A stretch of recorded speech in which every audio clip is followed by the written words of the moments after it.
ચાલો એક દમદાર વાર્તા જોઈએ. આ વાર્તા આપણને આપણી સાચી કિંમત સમજાવશે. આ વાર્તા એક એવા માણસની છે જેણે માની લીધું હતું કે એનું જીવન નકામું છે. જ્યારે એ નદીમાં કૂદવા જ જતો હતો ત્યારે એક જ્ઞાની સંતે એને રોક્યો. સંતે એને દેવું ચૂકવવાનો એક એવો ઉપાય બતાવવાનું વચન આપ્યું જે એણે ક્યારેય વિચાર્યો પણ નહોતો.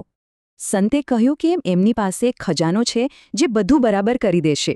ચાલો જોઈએ આ વાર્તા ક્યાં જાય છે. તેઓ એક શેઠ પાસે પહોંચ્યા, જ્યાં સંતે શેઠના કાનમાં ધીમેથી કંઈક કહ્યું.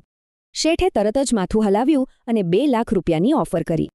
સંતે ફરીથી કંઈ કહ્યું અને જુઓ, ઓફર સીધી બમણી થઈને 4 લાખ થઈ ગઈ. પેલો માણસ તો હવે ડરી ગયો. એણે પૂછ્યું, આ શેનો સોદો છે? શું વેચાઈ રહ્યું છે?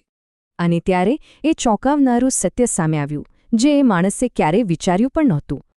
જો એ પોતાની બંને આંખો વેચી દે તો વેપારી 4 લાખ આપવા તૈયાર હતો. પણ વાત અહીં ન અટકી. વેપારીએ તો એના બીજા અંગોની પણ ઓફર કરી દીધી.